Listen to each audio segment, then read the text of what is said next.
Hello, everybody. Welcome to NUFC Talk TV. We are here with another match review. So please hit the like button. Don't forget to subscribe.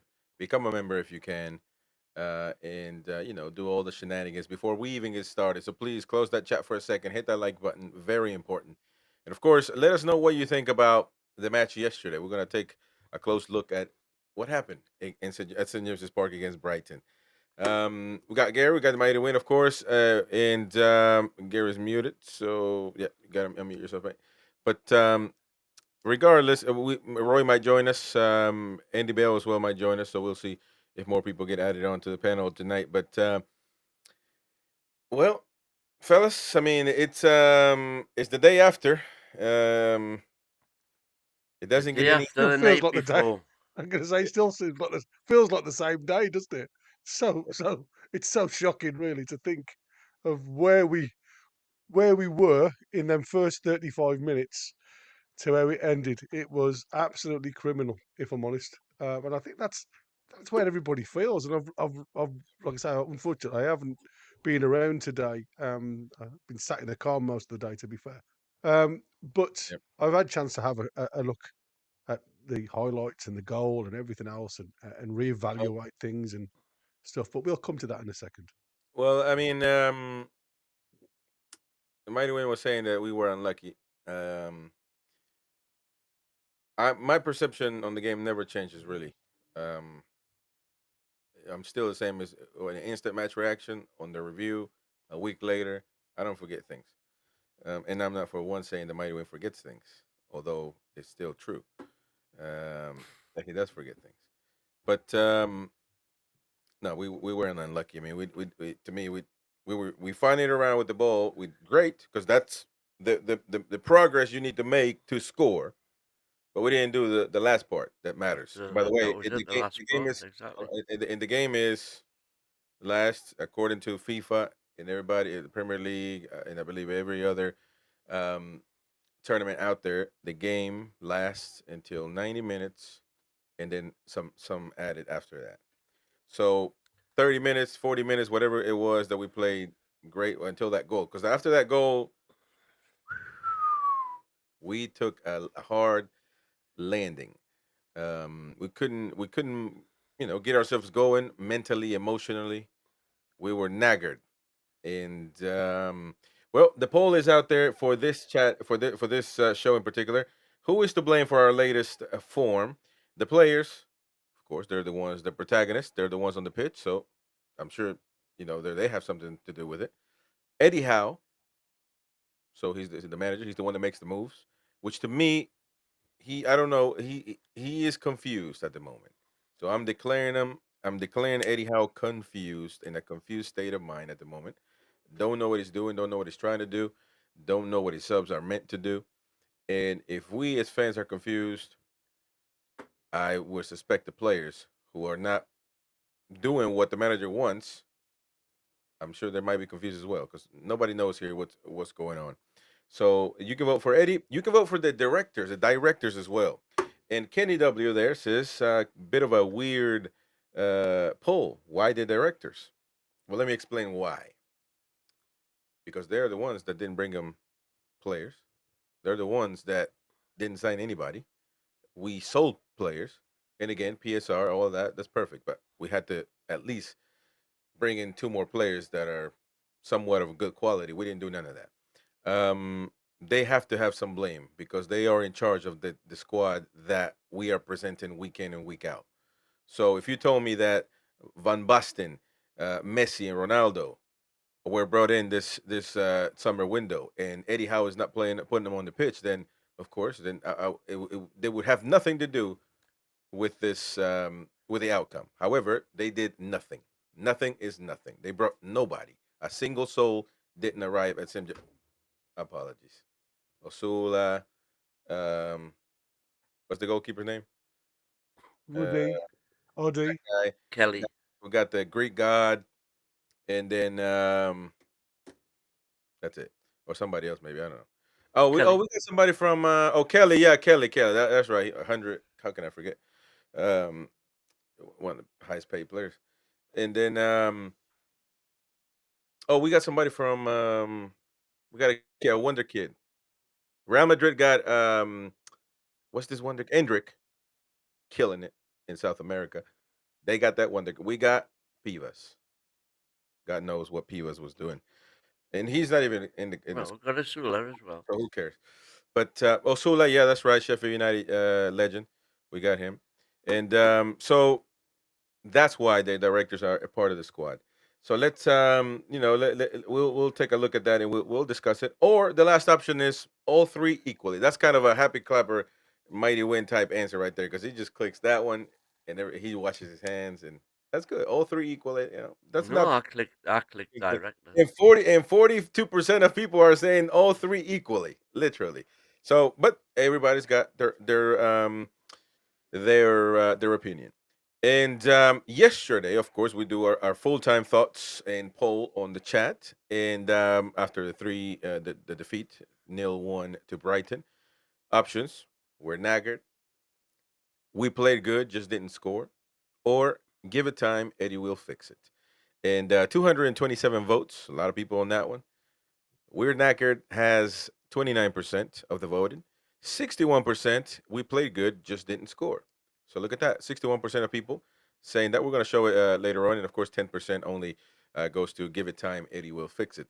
So let's get into the game. Mighty Wayne, I haven't really heard your take. You did a little video for, it's for members there. So if you're a member, you can go and watch Mighty Wayne's instant match reaction. I wanted to give you a hug, old man. I wanted to give you a hug because you were just knackered. You were confused. It was a, and I I just was I said, I "Oh, this when I old came man." out of that ground yesterday, I was just shaking my head. We looked as though we didn't know where we were going. The substitution. I mean, I said that I've had a look at that again, obviously, because that was straight off the cuff, and it was what I said. We couldn't finish our dinner. Uh, and the more I've watched it since, the more that is the case. We just our finishing is just atrocious. It's not even atrocious. It's you in any game you need that little bit of luck, and we just don't seem as though we're getting it at the minute. But then for that to be compounded with the substitutions that Eddie made, it was. I'm like I said in the thing. I am slowly but surely creeping towards the Eddie Out Brigade because, and yet you see again that the thing is today I've watched it a couple of times. Well, once last night, once and 1.5 times last night before I fell asleep, and then I've watched it again today. And the chances that were created, man, were created some excellent chances and just blew them. And I keep on predicting 3-0 because I think sooner or later we're gonna click and somebody's gonna feel the backlash because the I don't know how to put it really. Like I say, I'm still so down from yesterday. Uh, but we are creating chances. We're just not putting them away. And I think, culprit number one for me is the man in the middle. And how Eddie could make all those subs yesterday and he's actually still on the pitch. Uh, it just didn't make any sense to me. He was trying to change the wrong things. He was trying to fix the things that weren't broken, and instead of fixing the things that were broken. Yeah, I have to disagree 100% Get away. With Isak because Isak didn't play well. He missed one sitter, one. He created two plays that he shot was able to create a shot in was well guarded but got the shot off and the goalkeeper there. Um, but you need to count. Well, I'm just saying, in general, not you specifically, but people need to count how many times did we put him in front of goal to score. one time, and he fell that one time. If we're asking a striker to be 100% from the field, we are knackered because there's not a single striker that can score Well, I 100% of the disagree time. that it was only one time. No, he created a couple shots, and he got like 3 shots off, No, probably. no, And yeah, he yeah, yeah. in the Yeah. form he was in last season, with those opportunities he had yesterday, he would have had at least 2 goals. Yeah, And this but is this so this, but this is why I worry that Isaac last season was the exception as opposed to the rule. well, you can say the same thing about Gordon. Gordon missed a big You sitter. can, Yes, but Gordon still had a good game until the last 10 no, minutes. I have to disagree with that. And he missed sitters as well. And he's the highest paid player at the moment. So you celebrated that, but when it comes to Isa, you criticize it and you want him subbed out. So that's the problem, the inconsistency, because everybody's playing horrible. There's a few players, yeah, but some players. Bruno's playing good. Tonali was the best midfielder. He gets subbed off. I mean, it just makes zero sense. And I don't know, Gary. After 24 hours, what is your assessment on the game? Um, I thought the first 35 minutes were probably our best we've played. It seemed to be. I'm going to put it in thirds, if I can. So 30 minutes of really pure entertainment, back to virtually where we were last season. Good on the press, winning balls, getting it off, and it was just the final third. Some indecisive passing, some really poor clinical efforts. And I mean, in the first 30, you could have seen or sensed that it's going to be 2 or 3 goals quite easily. And then we had a spell in the next 30 of not, it was like a 50-50. It was, and again, I said, first 30 minutes, it was like a boxing match. The referee would have stopped it. The second 30, it was very much an even type game. Brighton started to play because they'd got the goal up. They were playing with a little bit more confidence, starting to come at Newcastle. And again, it was opening spaces up behind. And I said to you, well, that's good. I'm glad they're up the park because at least now there's going to be opportunities in and behind. Um, but the last part of the game, I'm going to say from 60 minutes onwards, we lost our shape. We lost our composure.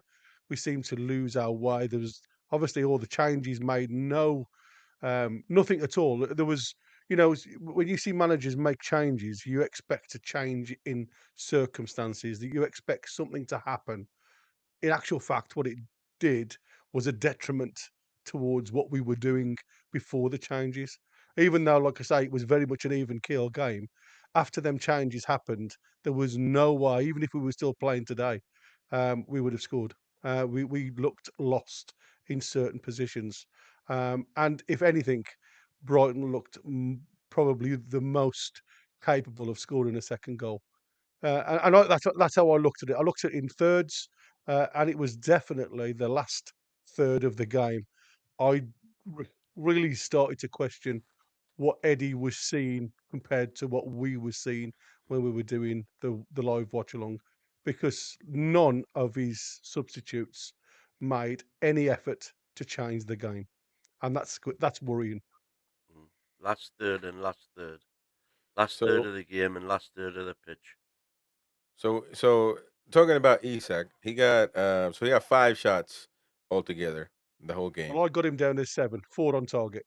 Well, I'm using SofaScore, so this should be as simple as this should be factual, but it depends on if they I don't know how they do this, but that should be factual is how many times the dude shoots on target. So, but right here it says 4 on target, 1 off target, 2 blocked, and Yeah, one by Murphy. I don't. Well, maybe they count that. I don't know, but big chances missed, 1, and that's the one that he's literally in front of goal. That unbelievable pass by Bruno Guimaraes. I'm no sorry, by Joe Linton. Um, and if you got to create more, if the team was playing amazing and he gets 6 of those big chances missed out of 6, he misses all of them. They're not going to agree with you. but he doesn't get fed enough. Feeding, by the way, and feeding him is not giving him the ball. By the way, it's giving him the ball in the area where he is facing the goalkeeper. He's face to face, and I guarantee you, if I look at Gordon, he'll have similar stats. How many plays? Gordon is a winger. How many plays did he create for the team to say he was the best player? He created an I don't unbelievable think play. anybody said. Who said he was the best player? I didn't say he was the best player, but he I, had I, he had 4 Mighty shots, Win 2 said, on Mighty target. Win said he was. He was. You said that. No, I said he had. Yeah, I said he had, apart from the misses, he had a good Be- game But how does a winger have a good game? by beating his man, creating chances, and he created So chances. exactly, how many chances did he create for the team? 4 that I can think of off the top of my head. Right here on the stats, he's got 2 shots on target, 1 shot off target, so 3 shots altogether. 1 shot blocked, the unbelievable Yeah, shot. well, it's not About, his job uh, to have shots, but although well, it's the shots that he did have were okay for and the center that he missed. six dribbles attempted, 2 successful, and 1 big chance missed. The same similar to Isak. So What about big chances created? big chances created 1. There you go. So as much as I hate watching the game and reviewing a game based just on stats because you gotta watch the game, and this just for me is validating what I'm thinking. The forwards played rubbish, and everybody was playing good in the beginning of the game, by the way. But then everybody went down after that goal. So, and Eddie doesn't help it clearly, right? Eddie just destroys it. Eddie destroys it, and to me that's a worry. By the way, tomorrow we're gonna have a show specifically on Eddie Howe. Is Eddie under pressure now? Because there's got to be a question asked about that. Is Eddie under pressure? So we're gonna talk about that. There's interesting exchange between Luke Edwards and uh, True Faith's host Alex and Alex Hurst and on Twitter. So I want to bring that up as well. But because we need to start asking these questions. I say on my Twitter feed as well. I think Eddie needs to have the whole season, but he's going to have to fix this because he can't just be making changes like taking Bruno off, taking Tonali off for Willick and Longstaff. It's just not going to get it done. If the problem is multiple times already, multiple games, if the problem is the end product, you need to fix the end product because you're getting there.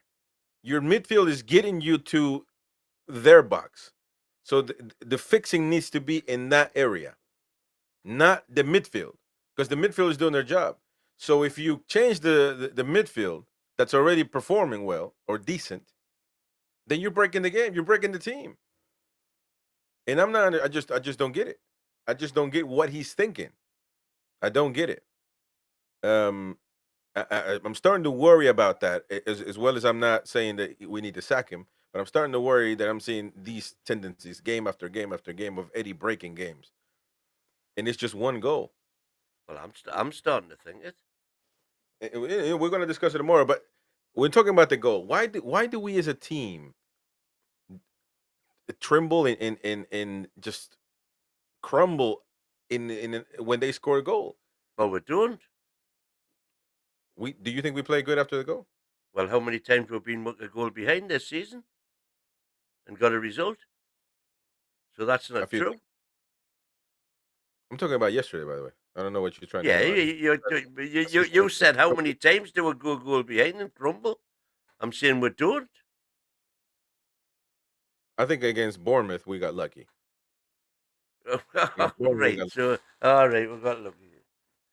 And against Wolves we got lucky. No, Harvey Barnes fixed you that game. Don't worry about that. The man that you're wanting off the bench, he fixed you the game on that one against Spurs and against all those teams. Which, by the way, I don't know why Barnes isn't on the team. Well, we all agree with that. You'll agree that Barnes. So now you agree that Barnes should be on the team. Absolutely, I right wing. Yeah, well, we're dealing with that yesterday alone. What that the But by the way, Barnes wasn't any good when he came on. when he first started, he started to look good, but with those midfielders, man, he has to catch the ball way too low for him to do anything. With those midfielders, I mean, he Well, was not messing with again, that didn't help him. That by the time he came on, Bruno and Tonali had gone off. Imagine him having Tonali and Bruno, like I said, not to because what he had to he wasn't getting the ball. What he had to do is go all the way to the midfield, damn near playing as a left back. I think I said it on the watch along to get the ball. I mean, it's unbelievable. It's Yeah, impossible to make that work. you've got this agenda. No, no, Harvey no, I Barnes don't. wonder kid. I, You I have, don't. man. You have. You gotta give him the I, opportunity. You have an agenda I, against Isaac, I certainly. think you've got to take it into the way it looks when you look at Willock coming onto the park. Now both of Harvey Barnes and Willock had the same amount of touches. They had 21 touches apiece. Um, Harvey Barnes had 26 minutes. Joe Willock had 26 minutes. Who out of the two looked more capable of doing something? And I keep saying this. No, Harvey Harvey Barnes would have. Barnes did want to try. He had the body Yeah. language to try. When you're playing with you know Willock, who to be fair doesn't look to me as though he's interested now in playing. His body language is gone. He's not interested in tracking back. He's not. He doesn't look interested in winning the ball. All he wants to do is the glory stuff. Now, when you've played football in the Premier League, you've got to work. You've got to get your chances. Now, like I say, as much as Harvey Barnes huffed and puffed, and I didn't think he had a bad game, there was no end product. Now, you could ask for a number of questions regarding that. The biggest question or the biggest answer I can give you on that is Brighton literally closed shop. They had five defenders on at that point. And that's what I said. Fabian Hustler had seen that they were winning the games. We were struggling to pass three or four balls together at that point, and he saw an opportunity just to close the game out. You got Longstaff. Now, you see, I'm going to name some players, and this is where I keep saying you've got Longstaff, Willock, two players that come on that pitch that the manager has taken two of your main midfielders off, and he's given you Longstaff and Willock, and the way they both played yesterday reminds me of two players just saying, "Well, I'm only a squad player now. I'm not a first team regular." And if you've got that attitude from two of your players, you are playing with like you're playing with nine players, Yeah, but and the thing, you're never going to get results. and that is true. But you gotta understand, you're dealing with human beings, and if I'm winning you game after game, or the majority of games, and you're gonna put me on the bench, and you're gonna put Murphy in the lineup, I'm sorry, but I'm starting to look at you sideways now, because you're not you're and on top of that, you go to the press conference and you tell me that you play a team, they play players that deserve to play week in and week out, and no, but you're not doing that though. You're not doing that. Everybody can put I it mean, on the comment right you've got there. to understand. You've got to understand, Chris, that you've got two players that are better playing from the left hand side. Now, the manager has to make a decision. And I said from the outset, I could not see the point in spending another £40 million on another left winger where we were so desperate for a right winger. And I know, like Wynne was saying about we bought Gordon for the right wing, but again, he's never seemed to have lit any fires playing down that right side, same as he doesn't in the midfield. He's very much more of a creative player when he comes in off the left. So he moved Gordon over when Barnes come on over to the right hand side because Murphy had come off, and he tried to change it up a little bit there to try and create a little bit more momentum. And again, we didn't get anything at all down that right hand side to give Gordon a go. I mean, obviously he had that big chance, the header that went over the bar. But what I'm saying to you is, when you're a natural winger and you play as a natural right hand side winger, you should be given opportunities. Newcastle only concentrate their football down the left-hand side, and it doesn't matter who plays on that right wing. Even if we go and spend big on January, That's they're going to struggle to get the ball down that right-hand side because Newcastle do not play there. well, that's a predictable. You Well, become and that's you become particularly without Trippier, of course, because he changes that whole momentum when Trippier's on the pitch. Because when Trips is on the pitch, yeah, the attacking momentum tends to go down the right hand side. But Murphy and Murphy plays the same way. Murphy is just He was trust man. And the You've thing, and got we far can't. too many squad players now. That's the problem. You've got yeah. far too many squad players that aren't impacting the game when you need them to impact the game.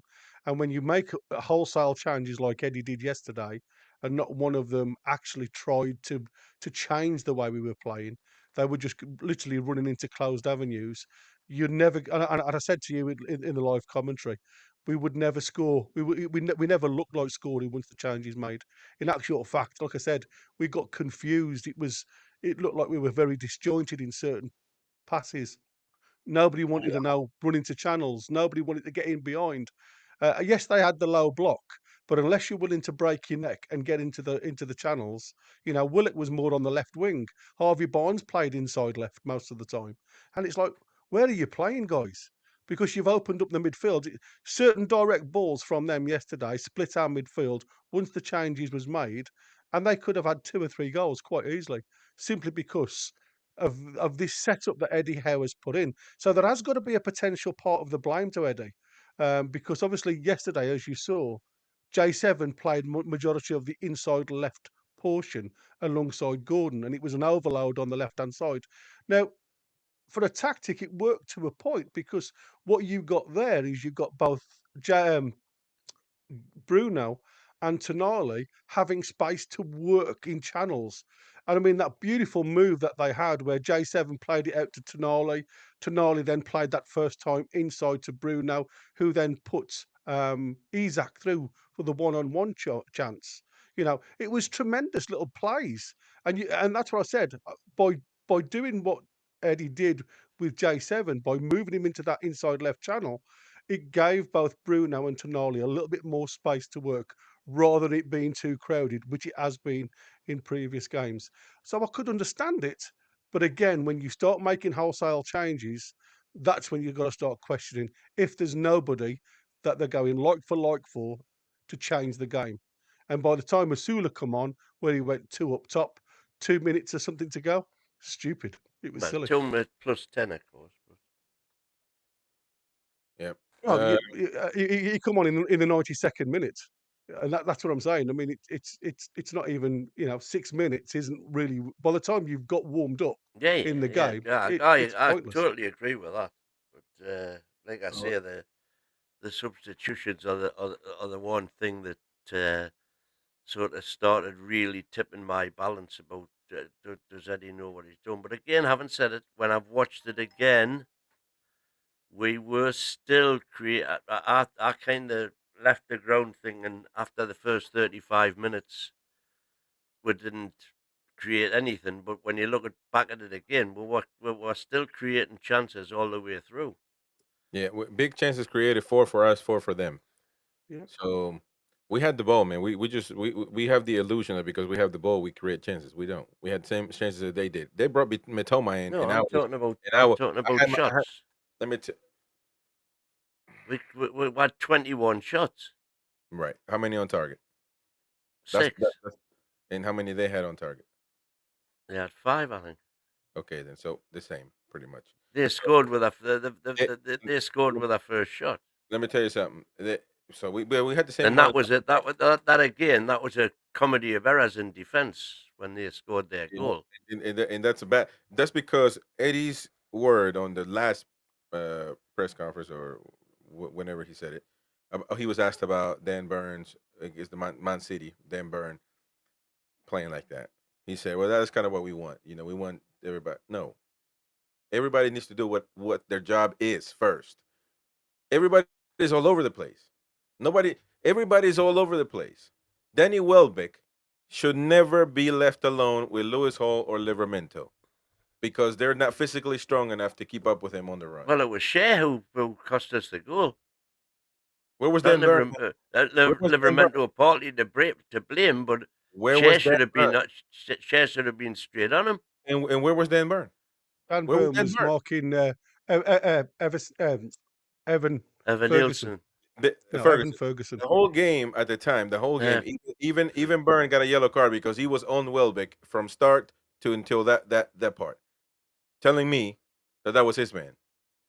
Now, essentially, when the dude is off the run, it's everybody's man, so they need to get him. But when he got, that's why I said Shar and Burn both. But Burn, I don't know why Burn plays so far up the field. I don't understand it. That's not his Well, job. you've got to look at one. You've got to ask the question: is what was Eddie Howe's tactic? Was it man to man because of this 4-4-2 fluid system that Hurstler had done? And if so, then he's obviously said to them both get a forward and go with them. And you've got to give Evan Ferguson credit there because he literally just went and stood in the halfway line, and Byrne was about 7 to 8 yards from him. Um, but again, when I've looked back at it, because I really did um, give Shaw a bad stick, when I've looked back at it there, if you look at our body language from the point of view when Dunk had that free kick, where was somebody standing on the ball? Why wasn't, we all say we've got to stop these quick free kicks from being taken. We'd still got two players running deep, and again, this is what I said about having the two youngsters as fullbacks. I can't fault Hall because he actually ran He, back with Rutter. Hall had He hard was lines. marking Rutter, but then when you look at where Tino was, he was marking nothing. He wasn't supporting Shaw, but he also wasn't marking anybody. He was half and halfway between the Yeah. defensive line and the player that was on the right hand side. I can't remember his name. He Sorry, was the left hand he was side. 2 seconds late coming in. And then when the ball comes, because nobody was stood on the ball just gets punted forward. Now, I said at the time, when the ball gets moved 60 to 70 yards, there is no excuse for any defender to make contact with the player that the ball's going to. No excuse whatsoever. It's called marking space. And I keep saying you mark half the distance that the ball has to travel. But I couldn't understand, even when Shaw come up towards Welbeck and Welbeck did the give But and the point go, is, he didn't do it, Shaw Gary. then went to follow the ball rather than the player. It didn't make any sense to me because you'd already got Hall there. And that's where it was that element of just losing that concentration. And it was, I'm stuck in between going to the ball and making the challenge there or following my player. And he did neither. And then when again, you look at Tino's challenge on Welbeck, and you've got to give Brighton credit. Welbeck is a experienced forward. He got his body in front of ball and player. He just muscled the guys out, and you can't blame Pope for the goal. But it all stemmed from right at the start of the free kick, all the way back, the entire part of that goal was all over the place. And that's why I said at 30 minutes, it seemed to go into that 50-50 mode where we've been huffing and puffing for 30 minutes and we've got no end results. Was it the fact that they were getting frustrated and the body language just started to change at that point? Because that is the only excuse I can give them. Interesting. Fox is saying Gordon takes blame in the goal as well. Yeah, well, he didn't stand on the ball. That's what I'm saying. There was no movement towards anybody stopping that free kick being taken early. So you have to look at the start of it all the way through. And like you say, why was Byrne marking Evan Ferguson on the halfway line? It made no sense. And Brighton masterclass by the young manager, because what's a masterclass is not about what we like or don't like. It's what he wanted to do. He got it done and got the game. The one time he changed his tactics, he wanted to be defensive. He got us on the counter, scored. And actually, when Mitoma came in, I had my rosary down here counting the beads or Well, whatever. that was the Whatever it is, worrying thing that they because started off without Matoma, without Estupian, and without Van Hecker. and that's the biggest question. And that was what they were bringing off the bench. We were knackered. I mean, the warning signs have been there from the Forest game, guys, if you remember. Yep. Now, the Forest game, we played their second 11. We had virtually a full squad apart from a Willock. It was the only change, I believe, and I'm sure one of the lads will correct me in a minute. And we struggled even against their second 11. So that was the worrying sign for me, and it's been worrying from that point onwards. Even though we have probably got one of, if not the best midfield three in the division, there is still something seriously wrong with none of our three from the centre of midfield have any XG, virtually none. And that's worrying for me.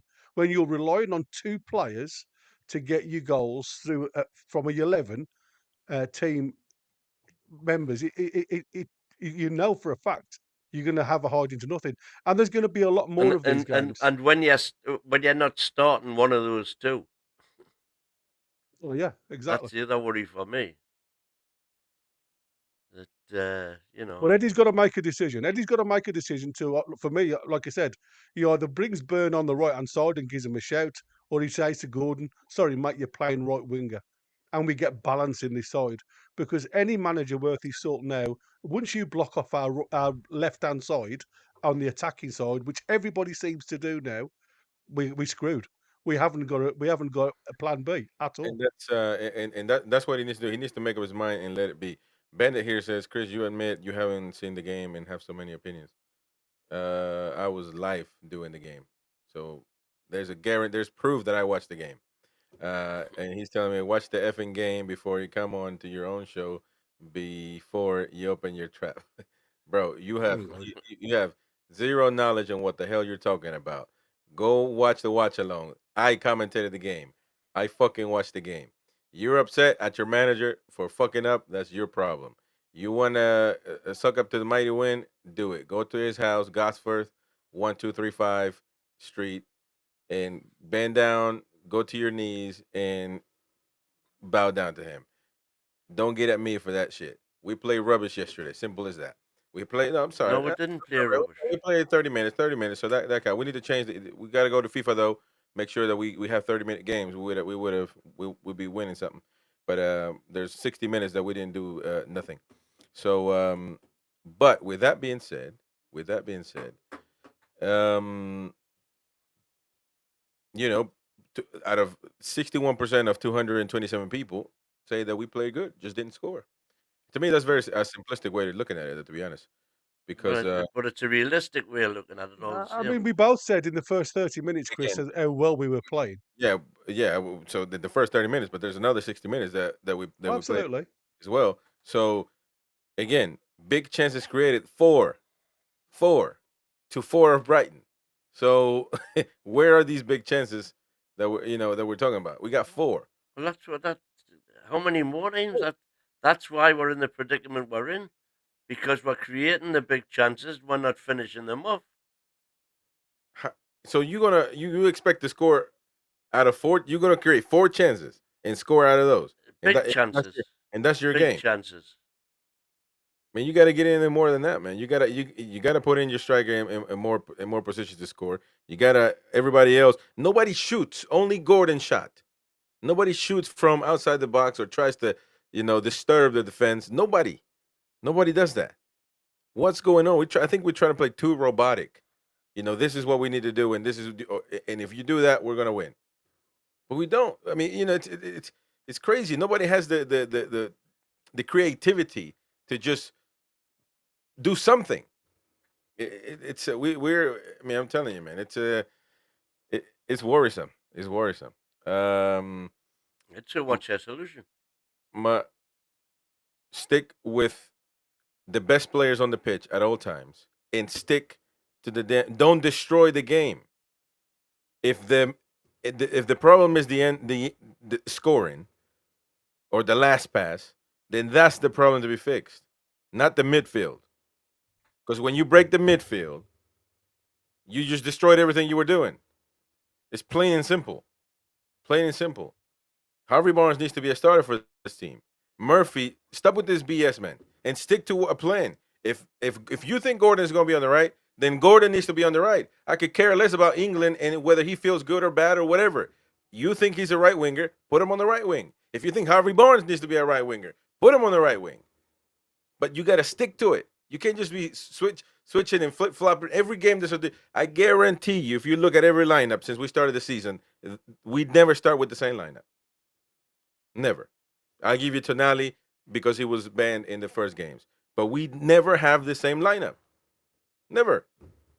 So how are these starting 11 players are supposed to get used to what they're supposed to do? How? I mean, how you explain to me? Well, we've had virtually the same lineup, with the exception of Tripp. Virtually, it doesn't sound. It's the Well, same. because Tripps has been injured. When Well, we've Tripp, had virtually the same lineup for the last three seasons. Share's been And maybe that's Share's the been a problem. permanent fixture, except when he was suspended. Tripps has been a permanent fixture, except when he was injured. Tonali should have started probably before he did. Could have started before he did. Bruno and J7 have been ever present. Gordon's been ever present. Isaac's been ever present, except when he was injured. So we're not Swift dropping all the time. The Just got circumstances have arisen. Now also apparently Bruno wanted to come off yesterday because he was knackered, and Where'd you get this Tonali's pulled a muscle or something. from? Where did we get where's this information coming from? So we can say he's injured, he's not injured. he didn't mention anything yesterday in the post-match report. Oh, None of the pressers did. Let us actually go with that because we need to pay attention to what Edward Howe had to say after the match. You judge because one thing is we played. If you listen to Eddie and don't watch the game, like Bandit is suggesting, then you thought, man, this is it. We played amazing, and we just didn't push the ball in the net. Eddie doesn't tell you the truth. Eddie's not really transparent.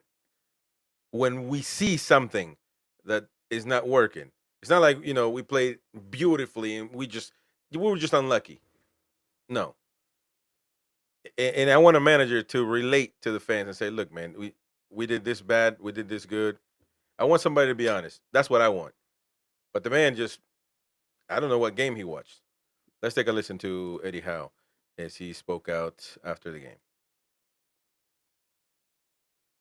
January, what was your take on today's game? Yeah, hugely disappointed with the result.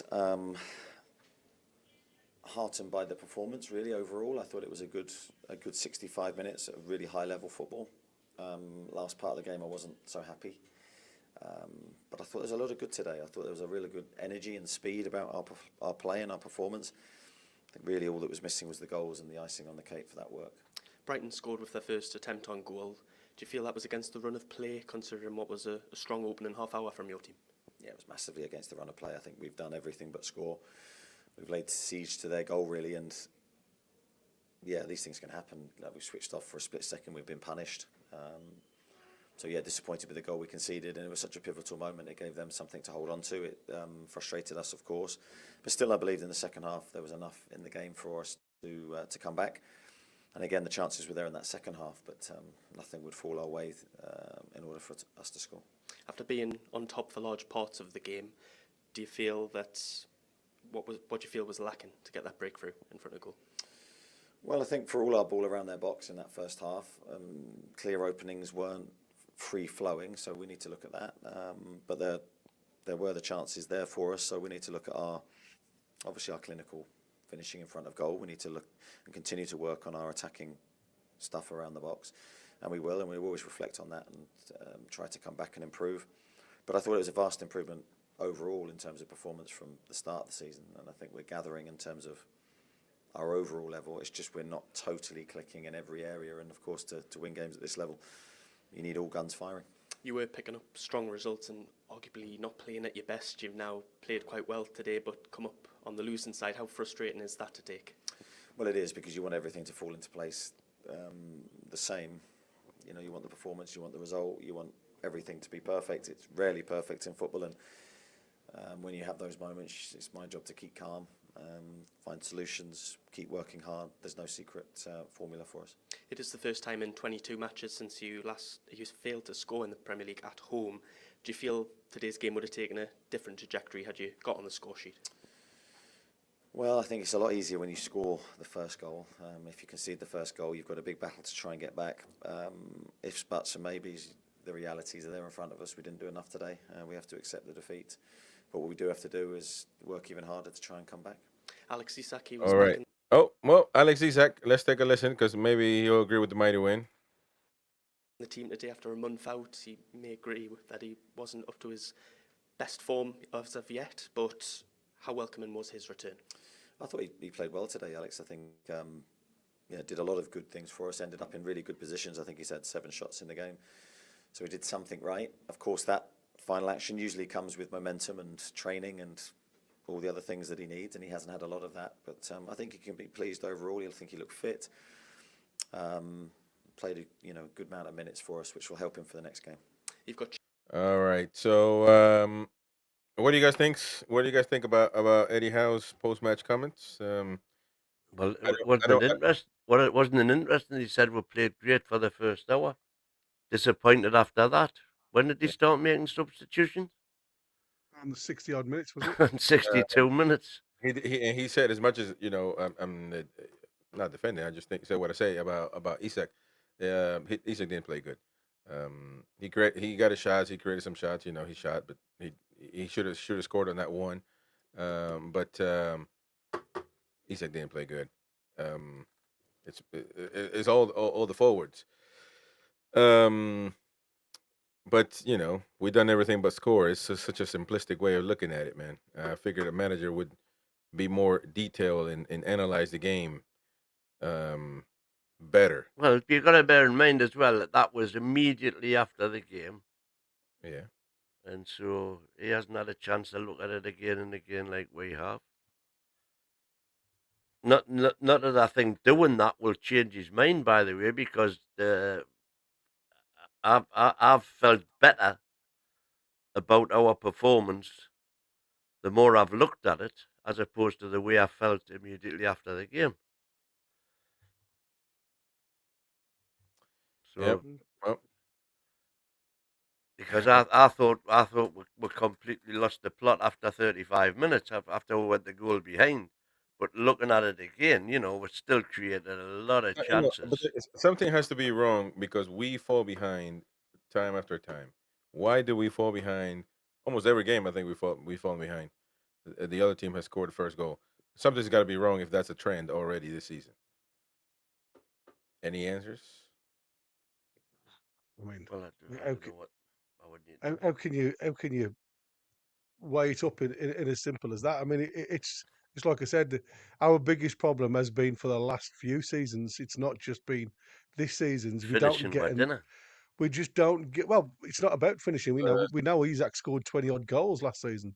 The biggest problem we have is we've got no outlet on the right hand side, and you're always shuffling the pack in the front three to try and make something work. And we just know that Miggy's going to give you a certain game.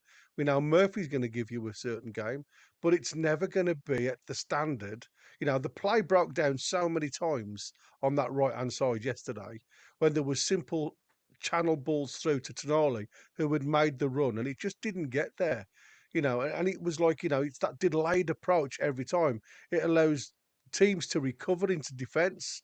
It does everything. We're not doing things at quick pace, and it's exactly the same sometimes when we go down the left-hand side. There was umpteen chances from Gordon, Hall, even Barnes yesterday, where they had the chance to put a ball into the box. And even if they drive it hard and low, it doesn't have to be absolutely spot on. What they try and do then, they play these blind balls back towards the penalty spots, which is obviously where we all know where Longstaff gets a lot of his goals from.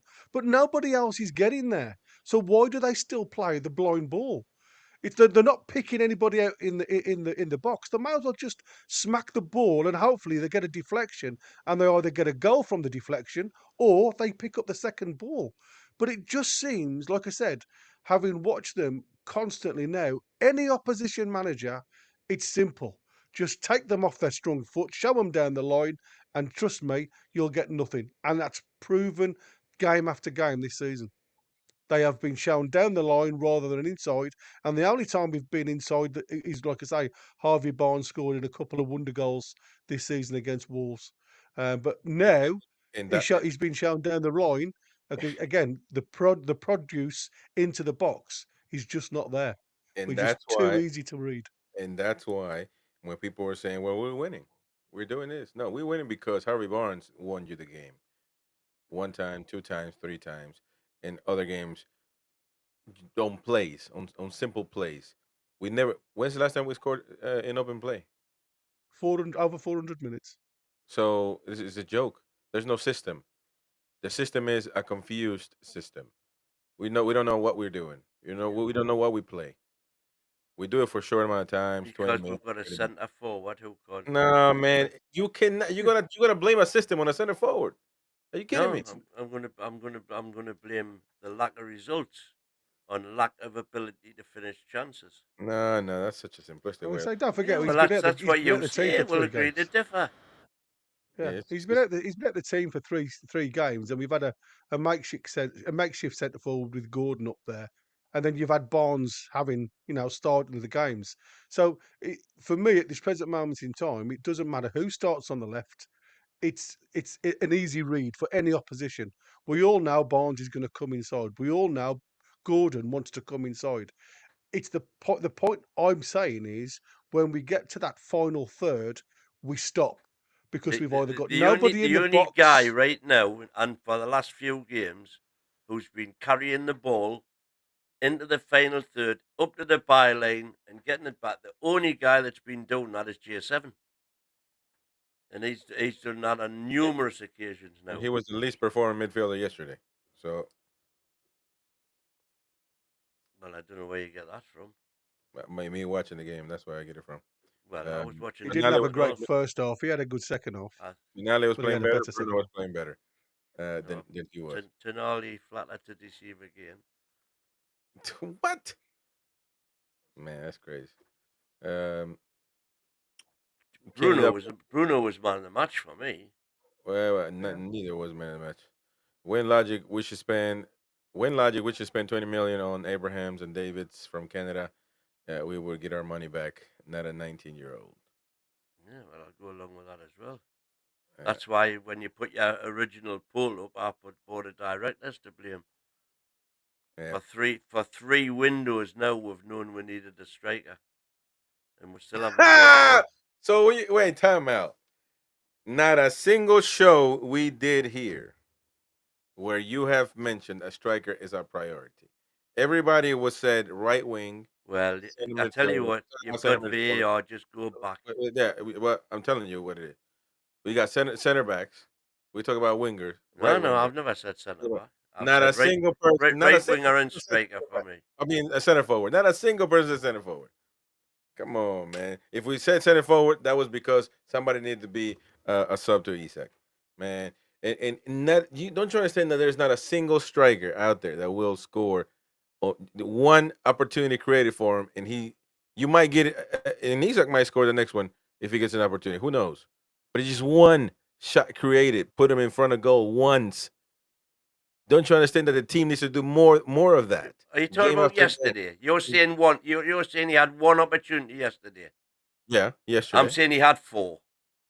Three very good ones. He created himself guarded No, with no, the no, defender no. next to him. He Shot was given the goes ball in. in the penalty area. Man. Well, we're gonna get into that, but we already debated on this agenda of yours. But let's go with the comments.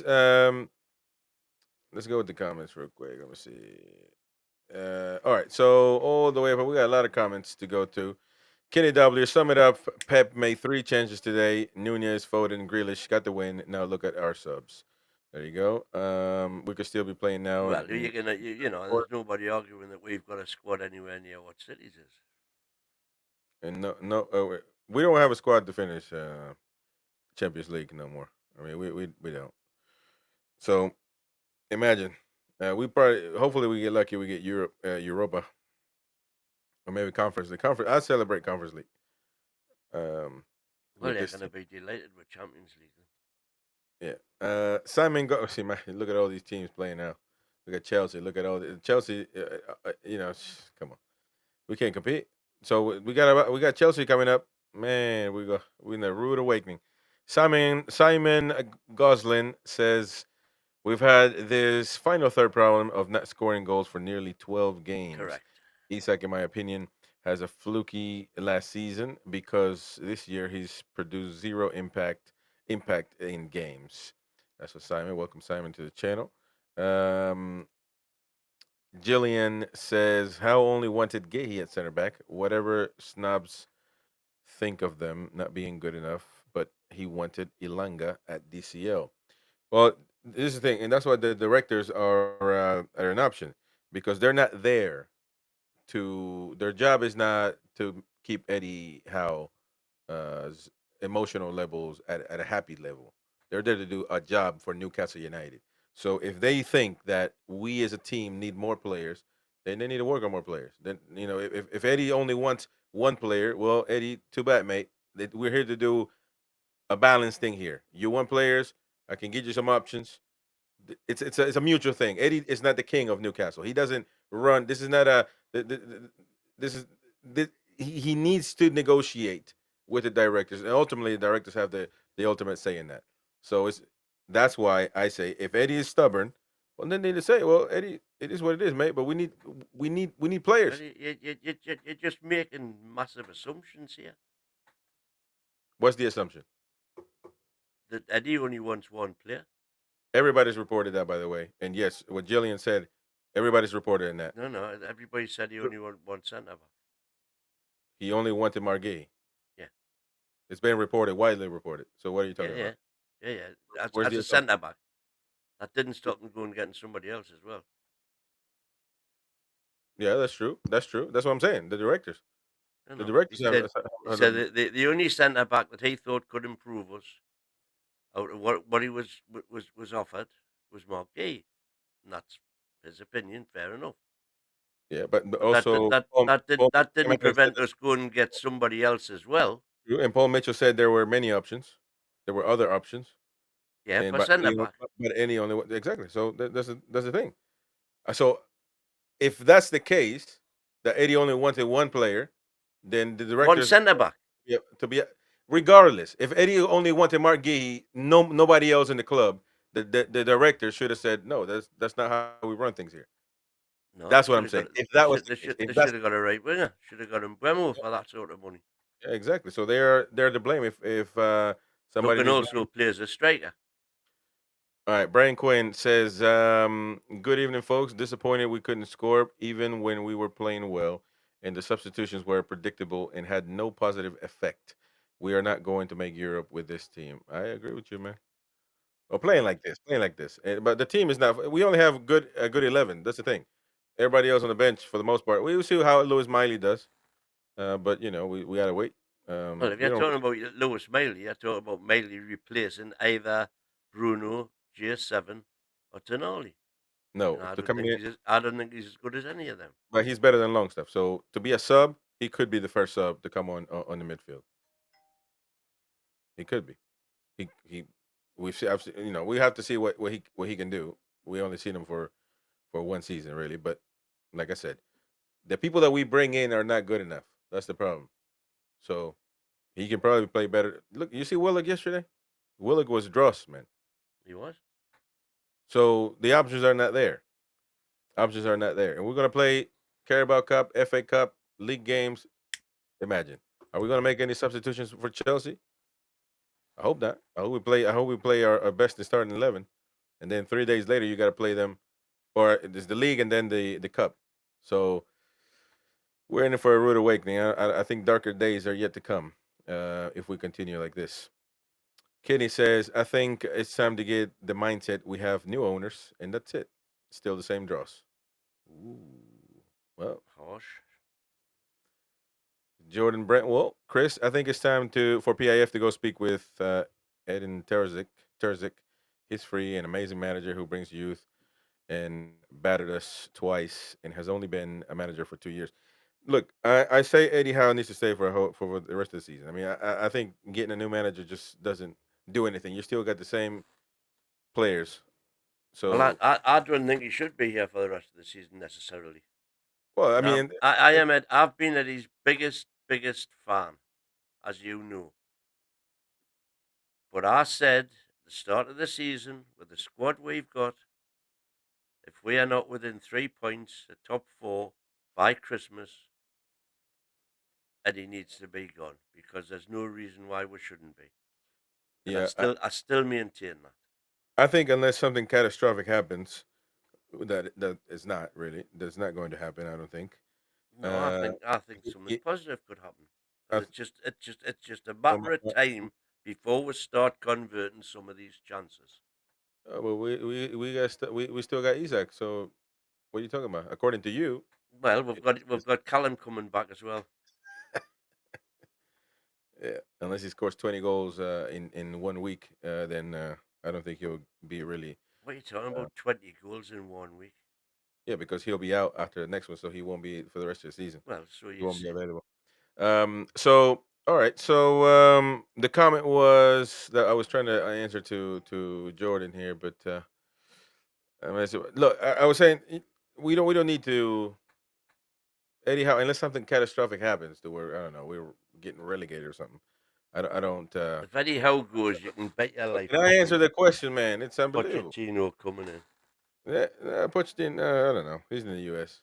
Unless he put a clause that says Newcastle, come get me, I'm leaving. He's got a contract, so and no, don't know. But my point was, I don't think we should be even entertaining sacking a manager because unless something catastrophic happens, which I don't think it will, then I mean, if we don't qualify for Europe, we're going to sack him at the end of the season. But you're going to bring in somebody that you're not having time to think of. If Eddie doesn't do well, he's earned the right to get a whole season, get in the whole season. And if we don't qualify for Europe, then you get rid of him. And you have the whole summer to bring in somebody. You plan it right. You look for the elite manager that we need, not somebody that we're just trying to scramble somebody, to bring in for the job. And you couldn't have an interim take care of the team until the season's over. That would be even worse. So just I've seen all over social media people talking about new managers. We need to bring just stop doing that. Let's not do that. Oh, Michael, thank you. Michael McIntyre, hi all, Eddie. Let me see what it says. Eddie, how out now? Before this too late. Too before late. it's too late. Before it's too Mm, late. No, but what is too late? Us not qualifying for Europe. All right. Well, I get it. absolutely.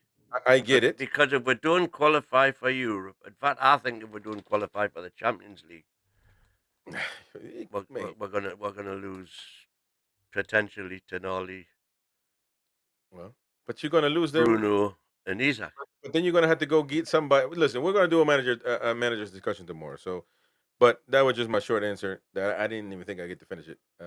But I don't think we should be looking at that. But we'll discuss it tomorrow. Ian Fleming. I don't think we will win our next 4 games. If I'm honest, we got Chelsea. Chelsea. Who else do we got? Arsenal, Arsenal. Yep. Liverpool. Ooh. Yeah, man. We are knackered. You better believe it. Kim Cam, we do not have playing style. We do not score. We do not have an identity. Players are regressing. Managers is making mistakes, says Kim Cam. Yeah, Beer right. I'm not gonna dispute any of that. Flattered to deceive. We never laid a glove on them. I agree with you 100%, man. This unbelievable great performance that people are seeing. I don't. I don't see it. I don't see it. Foxy Hustler is a game management masterclass second half 31-year-old manager. Yep. Yep. When you do what you want to do, it's a masterclass. Simple as that. I think Eddie's had a few as well, but been those days have been long gone though. No, he had one this season. What I really thought, man, he did great. I forgot now what game. Maybe it was the City game. Well, we did play. That's our best game all season. It was a draw. Imagine. Beer Viking can't believe we are discussing Isak and Gordon when Murphy is there getting a free ride as usual. Well, that could be something to talk about. But what other than I don't either think Gordon anybody's given Murphy a free ride because we said all our play goes down the left-hand side. That's how much the team respect Murphy. Gordon If and They won't even pass the ball to him now. you know what's crazy though, because I've been thinking about bringing this up as well because we tend to say Gordon doesn't play good on the right. I think and I actually went to rewatch one game for this to bring this up and I forgot about it. I never did. Because when Harvey Barnes is on the left, he obviously needs the ball to create, to paint a masterpiece. And I think that we tend to in that game that I went to watch, we won it against Wolves. We we were giving them the ball a lot, and that obviously it's only one ball, so Gordon doesn't do anything on the right. And I thought maybe that's why people don't think that Gordon plays good on the right, because when Harvey Barnes is on the left, we tend to give him the ball all the time, and Gordon obviously doesn't get a chance to. And by doing that as well, and I'm telling you, not that we give him give Barnes the ball too much in that game in particular, because when you do that every game, you are so predictable. You know, you're predictable. You just guard Barnes and that's it. So I think that we need to be able to mix it up, um, and feed If Gordon you on the look right. if you look at the way we progress ball, sorry for interrupting you, just while you're on this point, Chris. The only person at the back of our defence as we speak is Shaw that can ping a 70-yard ball of any quality. So he's naturally right-footed. He's always going to up left, right to left. So it's on the diagonal. When we've seen Kelly in the past, in the very fleeting moments that he's played, he has pinged the ball left to right. So at this present moment in time, like I say, on distribution, progression of the ball up to the forwards really quick, as Eddie likes to do, and then back them up with a little bit of a press. What you get then is a complete one-sided game. And as you've just said there, as soon as you mark those players out, which is what's happened in the last couple of games, and that's why Eddie now has put J7 in those pockets of space, because it overloads. So there should always be one player free to aim at. And again, if you get too close, and that was my criticism last week, you had three players all within literally touching distance of each other when Hall was doing the overlaps.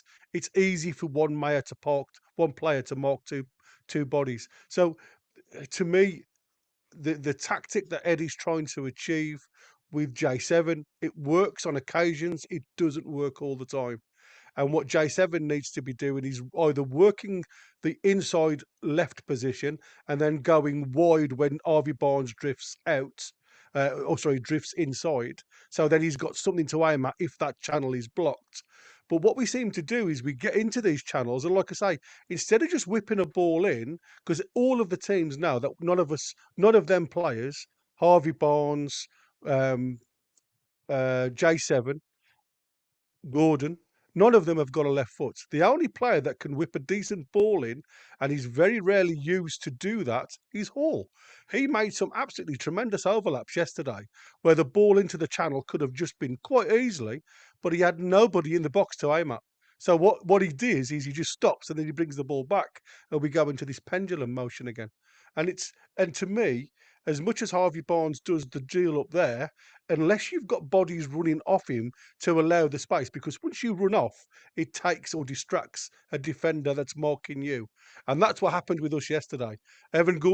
Ferguson went forward, Byrne followed him, and it allowed that ball over the top. And that's what I'm saying. Sometimes it's just that selfish run that you do you've got no chance of getting the ball, but what it can do is create massive opportunities for the people to do it. The second biggest problem I see with our team is we just don't have enough bodies trying to break into the box. Them late runs. Tonali he did it a couple of times yesterday, but when Murphy didn't give him the ball, it seems as if he stopped doing it. It seems as if I'm not going to run there. And again, when he made another selfish run where he was heavily marked, Murphy decided to pass him the ball, and you could see he was running to create space for the person behind him, for Murphy to pass inside. And it's that understanding of frame to frame in any game.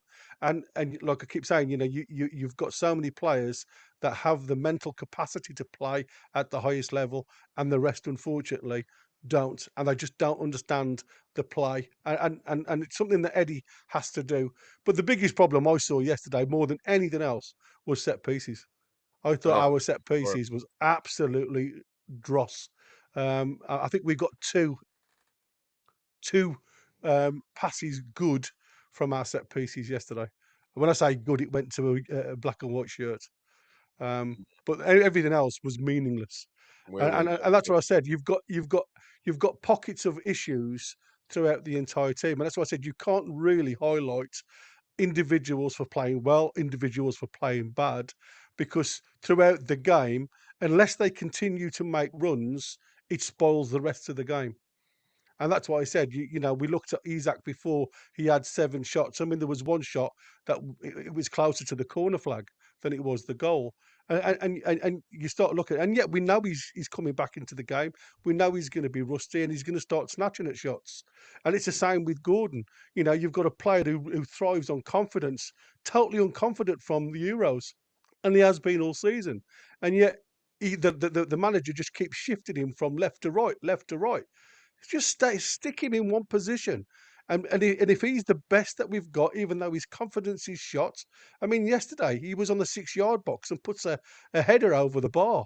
It's like, you're not even testing the keeper from 6 yards. So it's not just individuals; it's a team effort where some some of the lads in the team are absolutely playing out their skin, and you can see that. Lewis Hall, I thought had a great game yesterday. There was 1 or 2 areas that I thought he could have done better, but I thought Lewis Hall had a really good game.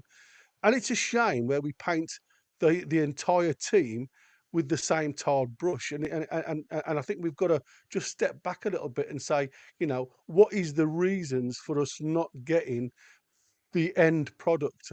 And you can only say a lot of it from our forward line is confidence. We just seem to be snatching it at opportunities when they come our way. But apart from that, I thought, like I say, the first 30, 35 minutes, we did really well. And like I say, we just fell asleep when we had that clear-cut opportunity with Isaac, where he shot at the goalkeeper's shoulder. And again, somebody, a sharp Isaac, you know as well as I know, he would have took that round the keeper and just slotted it in. And that's what I'm saying. He's got to get mentally sharp into the game again, and I think he's got to get there. So we've got to give him the opportunities. But yesterday, I think there was too many players that just either didn't do what they're expected to do, and like I say, next week against the bigger teams, like I said, we've got to make a decision of who plays where and stay there, because we have got like for like on the bench, especially on the left hand side. I saw somebody in the chat earlier say, we bought the likes of Willock, J7 to play on the left hand side. We had Anderson before that could play there. There's a lot of people that can fit into that left sided pockets if we need you to, rather than keep moving Anthony Gordon left to right. The only way Anthony Gordon is ever going to make it on the right hand side if he's given the time to play it. Yep. All right. Let's take a by the way, you opened that section there, Gary, by saying set pieces. Another 9 corners yesterday. So we are getting there. We're getting into the final third. We're getting where we need to be. 9 corners, and not one of them looked like we were going to score from it. So by my reckoning, that's now 178 corners without a goal. Yep, that is true. Not forget. Look, the goal thing. All right, but they're executed extremely poor. It's not even like you get in there, you get lucky. All right, it's just I don't understand it, man. They come too short. It's just and I don't know who's on one free kick. Longstaff was taking care, but no, just all over the place, Oh, man. the other thing that really, really starting to boil my what Shout out Steve. is that when we get a free kick, and we get loads of them with Bruno, when we get a free kick in or around the centre circle, invariably we just pass it sideways or backwards. Instead, you're in their half, load the box, get the ball in. Anything can happen. They can have a fluff clearance or whatever. They can land with one of our players. And, whoever I believe we've got a set piece coach now. What the hell he's doing in training, I have got no idea. Now, he's doing now. Welcome, Steve McGarry. First time seeing you in the chat, mate. Says Trippier's corners were rubbish. Well, but can't blame that on Trippier yesterday. So everybody's corners is rubbish. I thought Lewis Hall was as decent before, but I mean, I don't know. Gordon is taking care of those left-sided um, corners. Right-sided. Is it right-sided? Gordon takes them from the right. Well, Hall took a Give us couple.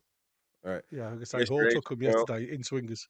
shout out Mr. H. Gordon was absolutely shite. Well, don't say that on here, man. You get people to get mad at you, especially that old man in the middle. Yeah, well, Um, he wasn't shite. Waldo, our midfielders are cautious breaking forward to support Isak. Surely playing four would solve it. Playing Miley or Longstaff instead of Murphy. Yep. Something's got to give. Paul in the chat as well says, could Willock not play our wing, right wing? Right wing. Tell him to drive into the box. Nobody does that either. Well, Ooh. well, that's an interesting take. As a midfielder, he ain't good. That's a fact. I'm gonna say, yeah, right midfield. He doesn't play at all, does he? All right, so let's take a listen to one of the protagonists, Dan Byrne. This game. Yeah, I think for large parts we were with a better team, especially for sort of 60 minutes. But we lost away a little bit last half an hour chasing the game a little bit, but to play the way that we did first half and come in 1-0 down, yeah, frustrating. I think it's a disappointing goal from our point of view. I think with a team like Brighton, if they cut you open in the score, I think you sort of hold your hands up. But to concede a goal like that, I think yeah, we're disappointed.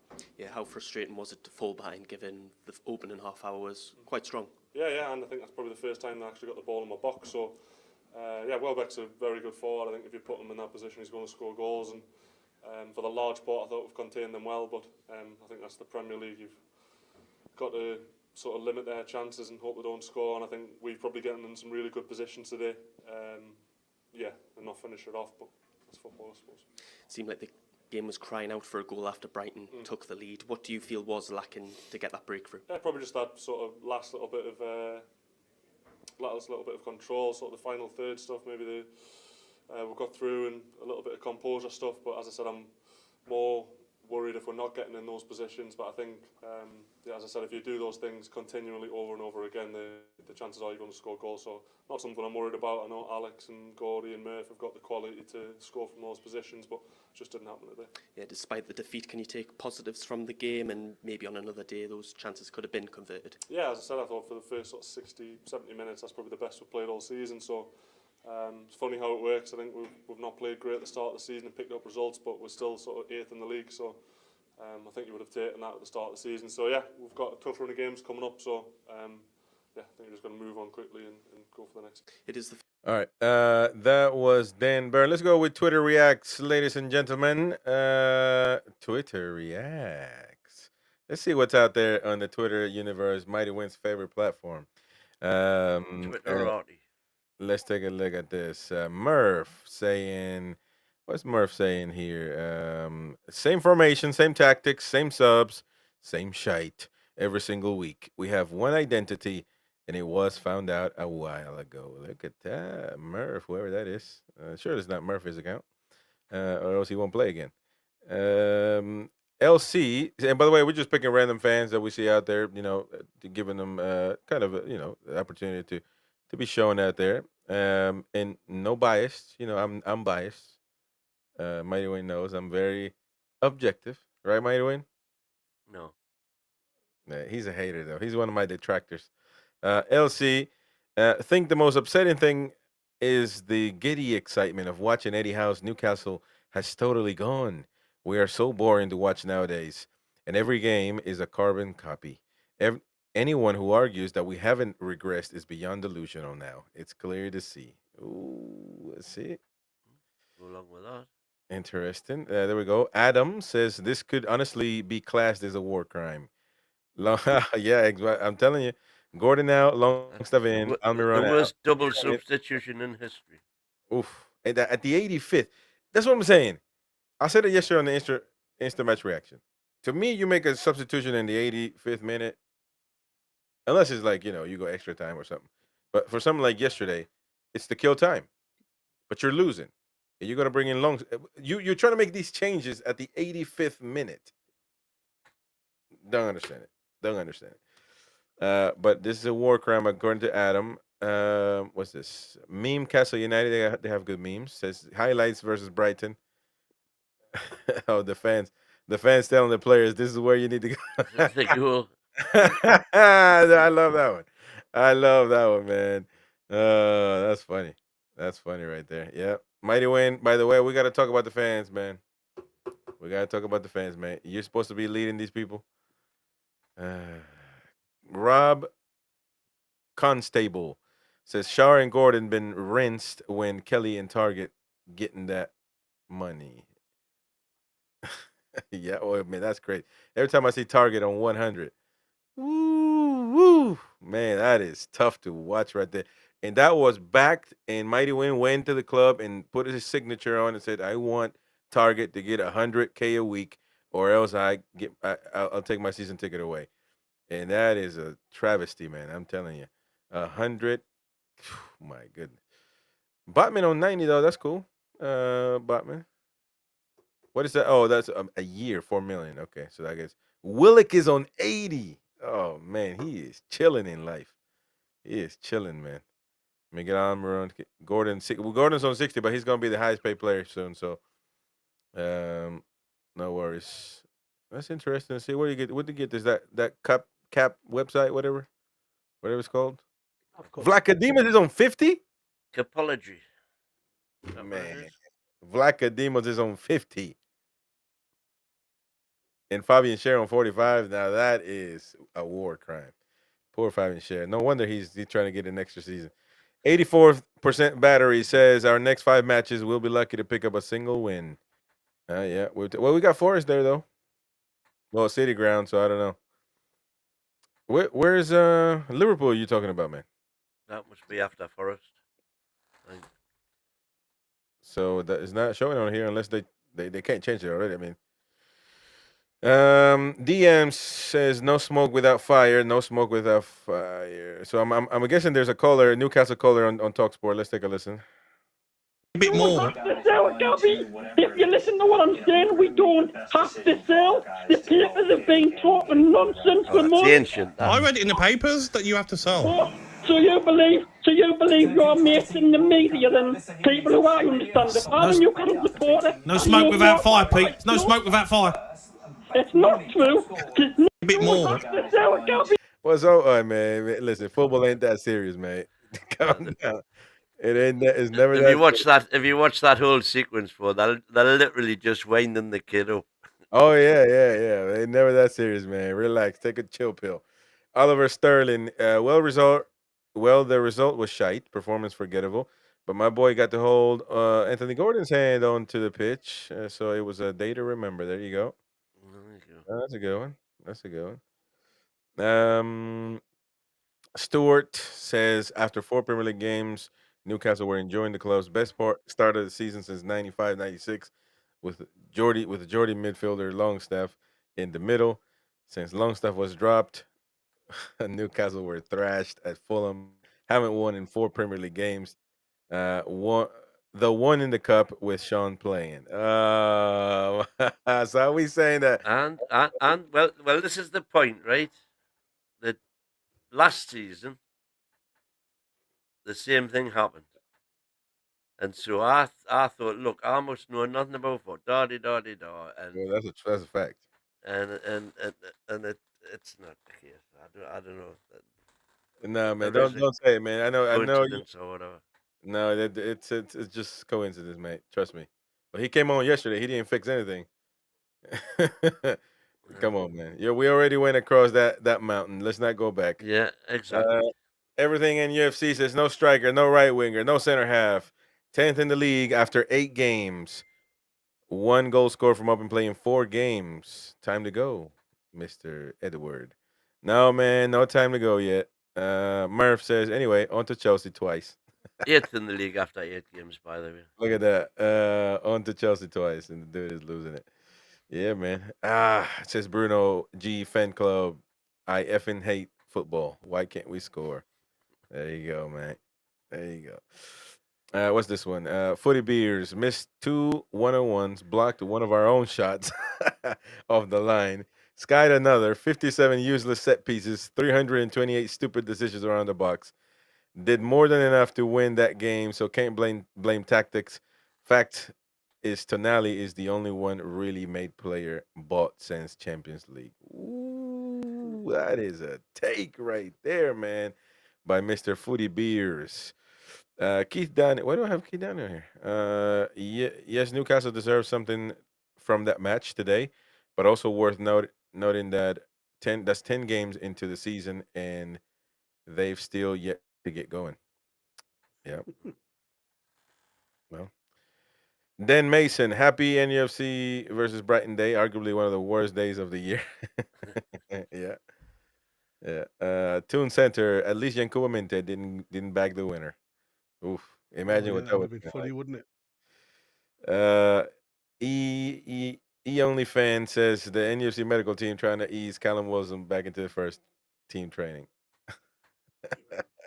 And the Mighty Win thinks it's gonna be Alan Shearer after. Um, no man. Thomas says arguably the worst thing I've ever seen. Yep. Man, that's crazy, and that's on picture too, man. If I was a social team, I would have never posted that. Coming home, Newcastle says, "All right, halftime thoughts. Let us know with a GIF below." Dr. Phil, man. Richard Cooper says these stats are meaningless. The only stat that matters is how many goals did each team score. So I guess Absolutely.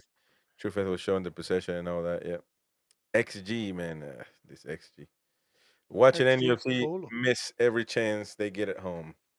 Well, Newcastle's XG yesterday that I saw was 2.76 or something. Yeah, over the 2 games we're 4. We've missed 4. Louvre, is that how you say it? Le Louvre? Le Louvre? Louvre. Le Louvre. Le The Louvre. Louvre. How has been manager when we have spent 450 million pounds over the last 3 years? With that kind of outlay, we should be progressing, not regressing. We aren't. He lacks the creativity to be a title winning manager. I feel sad about that. I would have loved him to be that manager. He's not. Says Le Louvre. And Luke Edwards. Oh, this is the post that we're gonna get into that tomorrow. He's defending it now, basically. So, we'll get to that one. But that was the one and only Twitter reacts. All right, so we still got time. Let's do. You guys want to play scores? Yeah, may as well. If we Might Let's as must. well. just player scores, and I want to know your opinion, folks. Please give us your player scores. We definitely want to know your opinion. Tenji Vivid, everyone said we need to be worried about Minte. I said we need to be focused on what we have to do more. David T, all this talk of a new stadium carry on like this, then 52K will be adequate once the takeover fans stop going. Um, well, Mighty Win, actually, you got some answers, man, because yesterday wasn't a good performance by the 12th player either. By the According 12th player. according to a lot of people, not me, because obviously you watch on the screen and in the media companies that have the games sometimes turn down the volume so the announcers can be heard. But a lot of people complaining, man, about the atmosphere. A lot of people complain about the atmosphere, man. They said that yesterday No, was I was thought, I was thought improba. the And fans atmosphere. were leaving early though. That's a fact. We watch it on TV. Which, by the way, that can be said about any state, you know. Yeah, a lot of people actually get home away from the traffic because Especially when getting there out was of 10 Newcastle. minutes extra time. Yeah, getting out of Newcastle, mate, at the Yeah, full-time but whistle is absolutely horrendous at the minute. yeah, but I mean, you still got to win the game, though, man. I mean, draw the game. Yeah, yeah. I think I can count So, on one hand the number of times I've ever left before the final. so nothing to say from your end. Okay, well, No, I thought the atmosphere was okay. I thought in the first, obviously the first 40 minutes especially, it was fantastic. By the way, nobody is commenting on what I thought was a blatant penalty And when handball. the Brighton kid Oh, that was a handball. handball, I and said it. nobody is commenting on that at all. Well, I we do. ran down as I normally do to watch it again, and I just ran back up. I said, "Don't worry about it." I said, "It's a penalty." Well, because I said it's gone to VAR now because what happened was the ball didn't go out of play, so it went on for ages before actually, and then they obviously told the ref, and I'm saying, no, I'm saying, just wait till the ball goes out of play, just wait till the ball goes out of play. Yeah. And when it eventually did, they took the throw in, and I'm saying, well, what's happened to the VAR? And so Well, VAR did actually look at it and yeah, decided but it wasn't then, a penalty. Well, I just thought that was astounding yeah, because it was a blatant handball. yeah, no, I agree. Because what he did was, is that you fall on it and then you try to, you kind of move your arm to Mhm. wanting and not wanting to, not wanting to be too obvious. But I it's said it was in a natural position. yeah. By the way, Mhm. Foxy, I think Foxy. If you're out there, let us know because I remember your name saying something about the fans as well. That we don't need a bigger stadium because fans are, Oh, there we go, Foxy, right here. The fans were silent, by the way. Expected win to get everyone going in the stadium, but it wasn't to be. So, well, there you go, Mighty Win. You're getting called out, man. Well, I don't think the fans were silent. Just saying, man. Just saying. There's a couple of times in that first Is 40 that the minutes first time, by the way? when J7 got a tackle in and went out for a throw, and he was doing a Bruno job, come on, Well, Jolinton was. and everybody took his Yeah, orchestration. why did he have to do that? Yeah. That's just what they do There we now, I go. think. No, they do that when they want people to get off the damn. God's been doing it. Bruno's been doing it. Paul says because proper football people could see what was coming. All right, let's do player score, mate. Let's do Nick Pope. So Nicholas Pope, what do we rate? And please let us know your scores in the comment section below. Mighty Win. 7 for me. Didn't have a lot to do. You can't blame him for the goal at all. Footwork still not clever. Yeah. You know, nothing special, nothing bad. A couple of good saves near the end. 7. All right. So Pope, we got Win a 7. Gary. Yeah, I got him as a 7. Virtual spectator for the first half. Made a good save.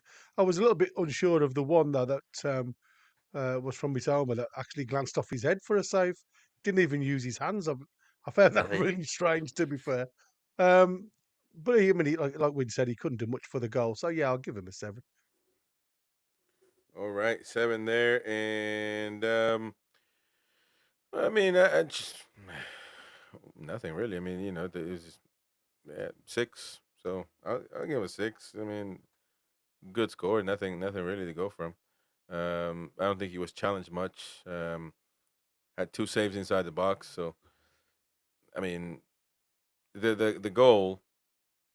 I mean, you got a striker right in front of you. You're like that, man. You can either go to your left or to your right, and you just gotta try to stop it. So I think that was more of a defensive fault than anything. So I mean, he can go into have a 7.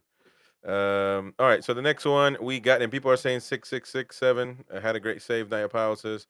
All right. Great So head save. head save, great head save. Yeah, Did he? yeah. It glanced off the top of his head. It was Oh, really weird from yeah. Mitoma. All right. So Fabian Scher. Ooh, we get into the nitty gritty of things, into the Gary agenda. 5. 5. It would have been a 4, but as Gary has said, he was the one outlet we had whenever we needed a long ball. But for to me, he was the one person to blame for the goal, not getting tight enough on Welbeck, and then standing off him. So yeah, 5. Okay, so he says 5. I say Uh, 6. I'd got him marked down for a 7, but obviously he made, uh, I suppose, error of judgment. But most of the team did at that point. So he didn't have too much defending to do, to be fair. But couldn't obviously couldn't keep Welbeck out for the goal.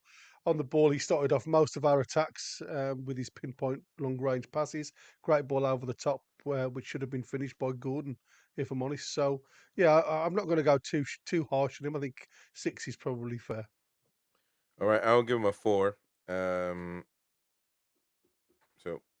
I mean, at 7.8 sofa score, man. Yeah, I don't think he was ever a 7.8 to Uh, be fair. so I'm gonna give him a 4. I think that they scored on that mistake. I don't, he was too. They weren't there, neither center back, on that play, and that's Danny Welbeck. It's not any other player. Danny Welbeck needs to be guarded by the center backs, and they weren't. So next one is Dan Burn.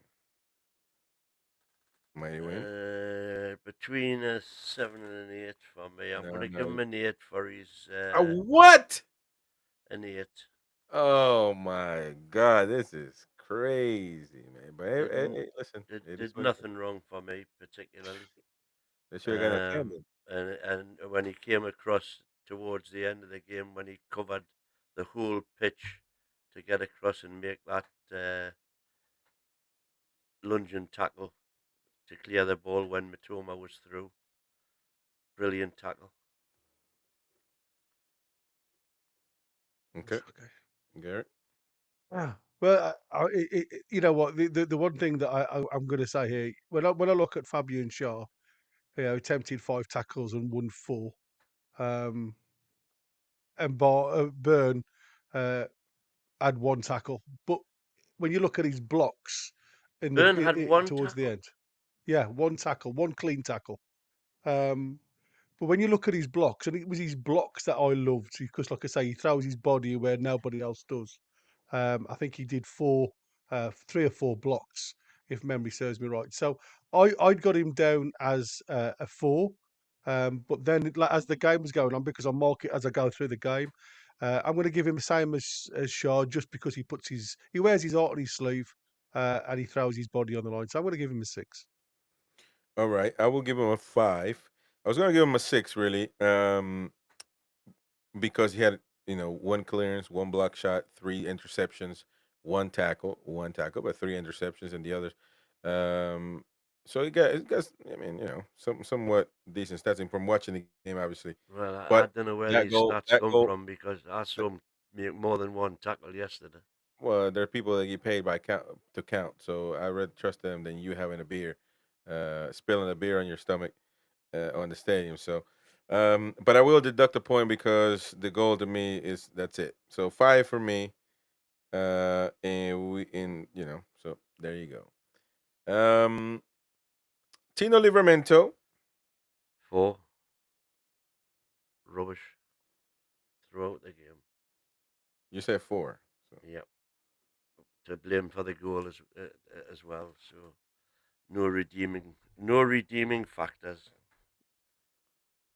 Everybody saying Tino 5. Garrett. 4. Didn't make a single tackle in the defensive third. Very good progressing, to be fair, with the ball.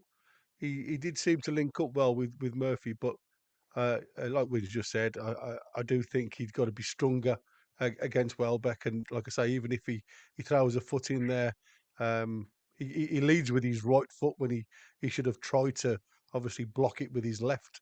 So technically, it wasn't great. So yeah, 4 for me. Yeah, I will say 4 as well. They do have him recording error led to shot, so something there, And look, he was there to defend as well. Once you get the man right there, you got to defend him. And I don't know why they didn't tackle him. I would have went for a tackle. They were right next to him, so if they go down for the tackle, man, look, it could have been a penalty. But if you go for the ball, they look at it VAR today. There was a goal that penalty that was eliminated, canceled in the Liverpool Chelsea game because the goalkeeper got the ball nonetheless. So um, you got to use your last resource, and they were just running with him until he got the shot off. So I'm gonna say 4 as well. Um, okay, so the next one is Lewis Hole.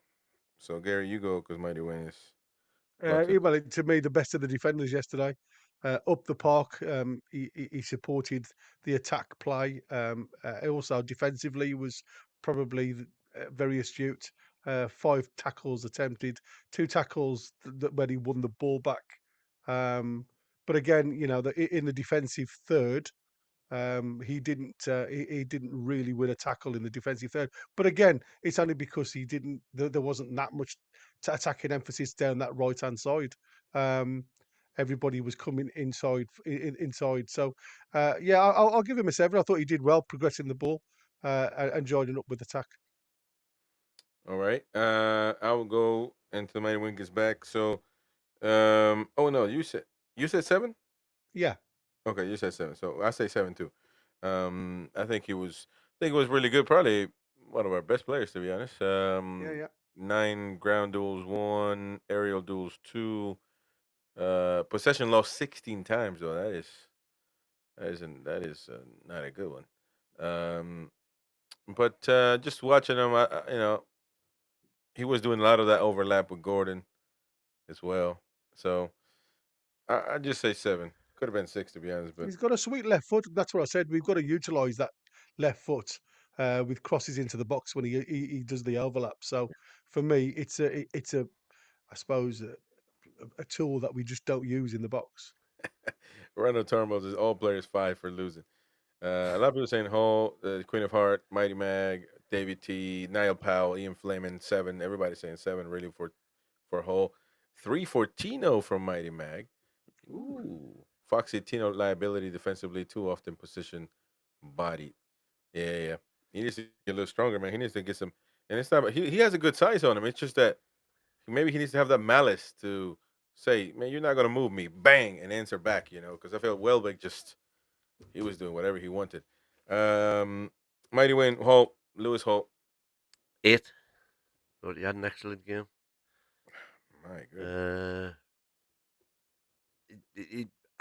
The more I'm seeing him, the more I'm thinking he might be better off in the midfield. Well, he was because going forward he's tremendous. But he made 3 excellent recovery runs and got a couple of tackles in. He lost the ball 16 times too, so don't forget about that. He lost the ball 16 times. Yeah, that's pretty shocking. But that is pretty shocking. But losing the ball could be losing it right there.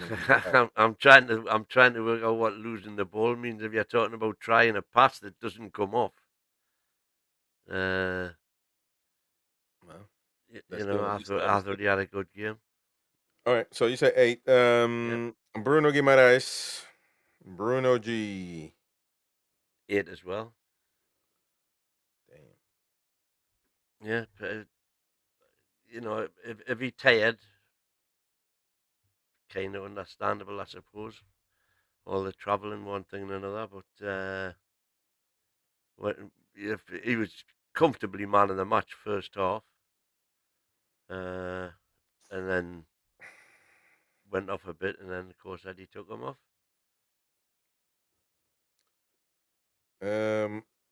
Gary. 7. Demands the ball always and plays some delicious through balls. Looks much better when he plays quickly in possession. And like I say, I think Tonali and Bruno yesterday, with having a little bit more space, seem to complement each other. But I would have given him a little bit more, but he did lose the ball quite a lot yesterday.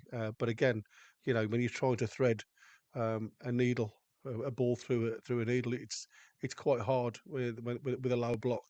And I could see what the type of things he was trying to do. But like I say, sometimes I think if we can cut some of those percentage balls out, we might be able to progress the balls in other channels. All right. Damn, I gotta activate this thing.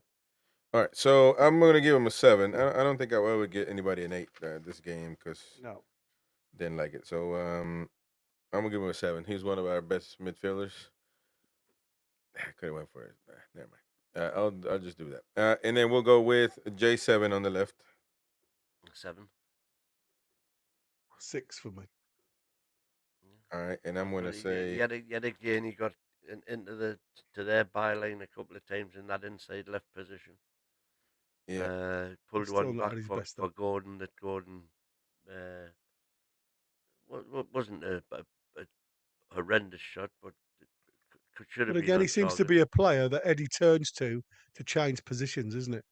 You know what I mean? He seems to look at certain individuals that he can move around the park, and like I say, he's been so inconsistent this season. Is that one of the reasons? Mm. Could well be. Yeah, but I'm giving him a 5. I thought he didn't play good. He played good later on, but um, 5 for me because he Bruno played better and Tonali played better in my opinion. So can't give him the same score. Um, so the next one is Tonali. 6. He was the weakest out of the 3 for me. He's yet to show for us what he's obviously shown for Milan and what he's doing for Italy. Now, is that the way he's been played? Is that what he's been asked to do? But yeah, I'm waiting to see the real Tonali step up. Even though I do like his interplay with Bruno at times, the two of them have got a proper football brain between them, and the trouble is the people around them haven't. So when they try, they do that little bit of magic, and then the final ball. Oh, okay, the final ball on one occasion yesterday came off spectacularly when they got the ball through to Isaac and he fluffed it, but that doesn't happen often enough for me. Garrett. Yeah. I'll give him a 7. Some lovely touches first half, fizzled out as the game wore on. To be fair, but some great combination work with Bruno. I just think if you toss a coin, when you look at the players that he's playing alongside, with Tino not really playing great, but Murphy that he's playing Yeah. alongside, I think he's probably overcompensating sometimes, which he does make the odd mistake. Yeah. So what mighty one? What did you give him? 6. All right, I gave Tonali a 7. I could have gotten an 8 to be honest, but I just not gonna give nobody an 8 that when we lost. So Tonali, yeah, best midfielder on the pitch, unbelievable stuff. Um, certainly, he is a proper footballer. So him playing with Murphy right there, he's probably like, damn, it's And as Gary just said, with Tino as well kind of in tough poor passing form, the ball to these numpties around here. he's So yeah, it's kind of between a rock and a hard place, isn't he? yeah.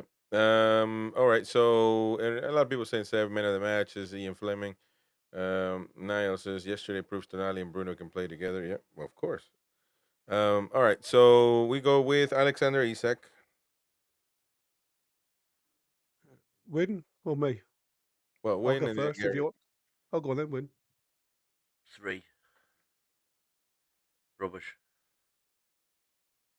But in the first half, he put 3 lovely balls.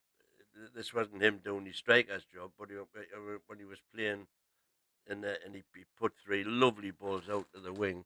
But then he didn't follow through and tried to get at the end of when they could have played the ball in the middle.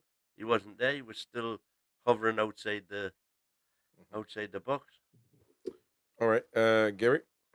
I'll give him a 5. Like I say, his first game back, he certainly looks rusty, but he did make the runs, and I think that's what we need. He did create the opportunities for the ball to come through to him, and that's the part of the job. I just hope now in time that rustiness goes and he can start getting goals, because as time goes on without goals, confidence drops. Yeah, man. Hey, we just thinking a lot alike today, man. I give him a 5 as well. Not a good game. Wasn't fed only about one time. Created a few shots, but was marked and shot. He was blocked. So yeah, not much to go on. That's why he's so skinny, man. We gotta start feeding him some more. He will gain some weight. And that's Some why I give more him a meat on 5. the grill. I got him on a 5. So let's go with Anthony Gordon.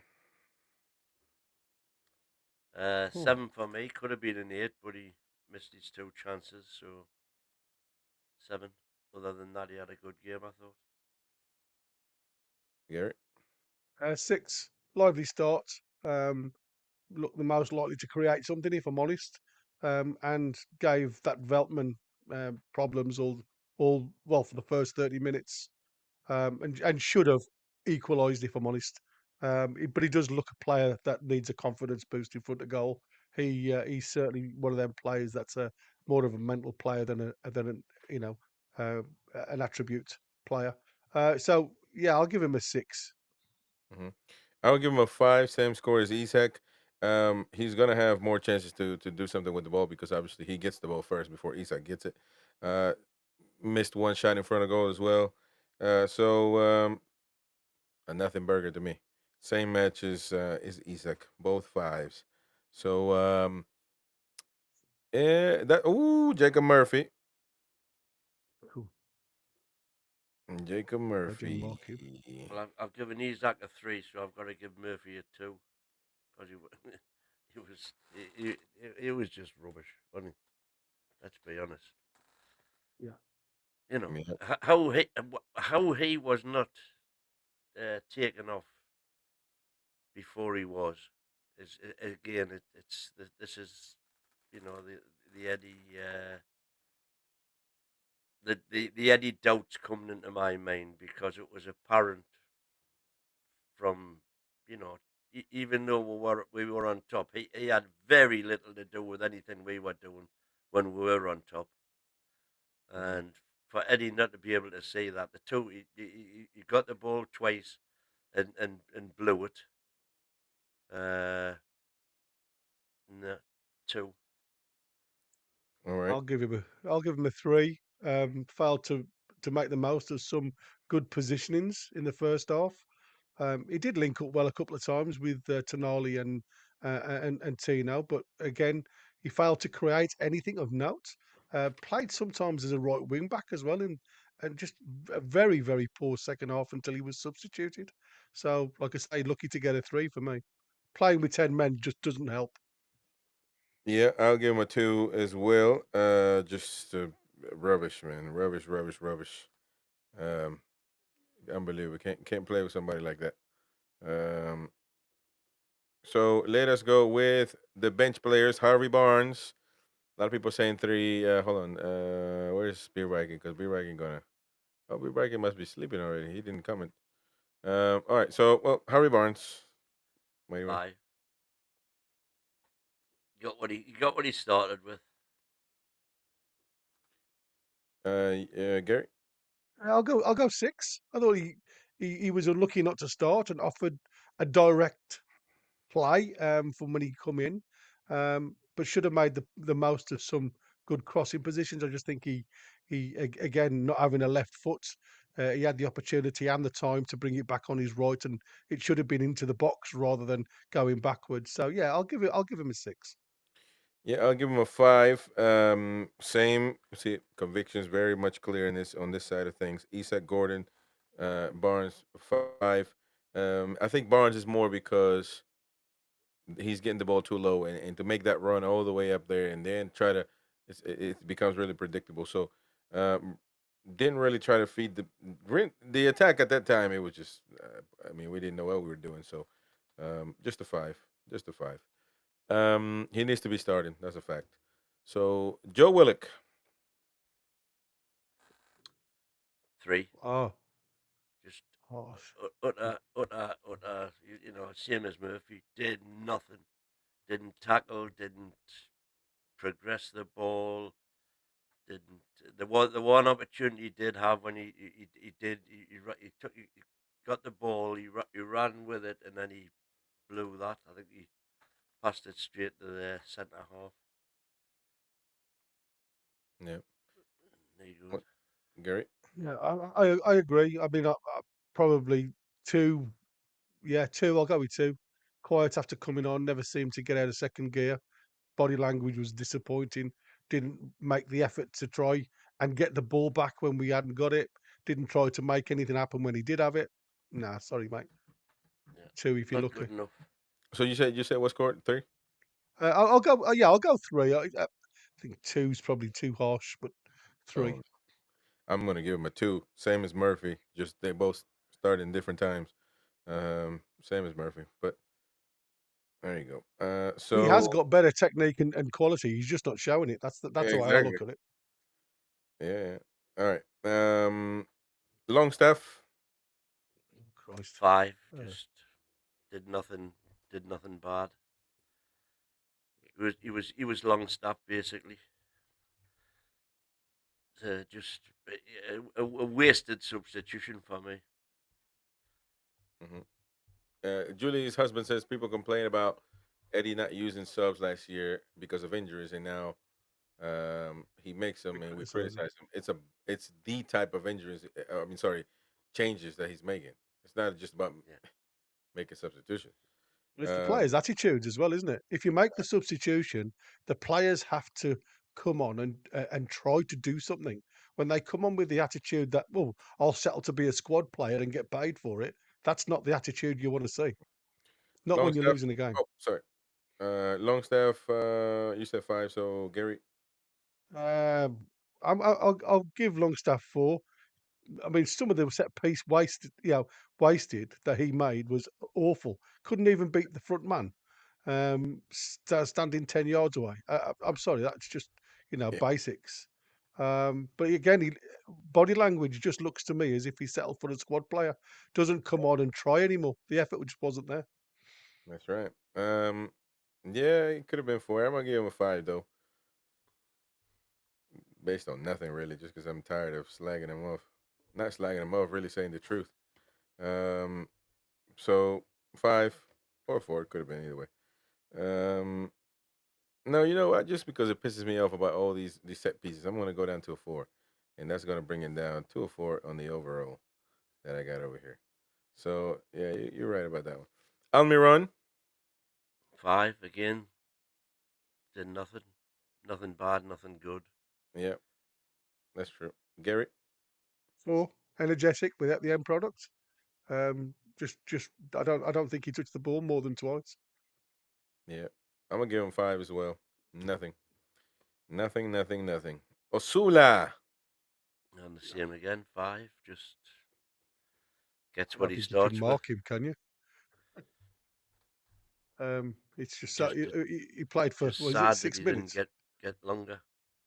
That's another thing as well, by the way. That 9-minute break that we had when Welbeck was getting all his treatment and all that.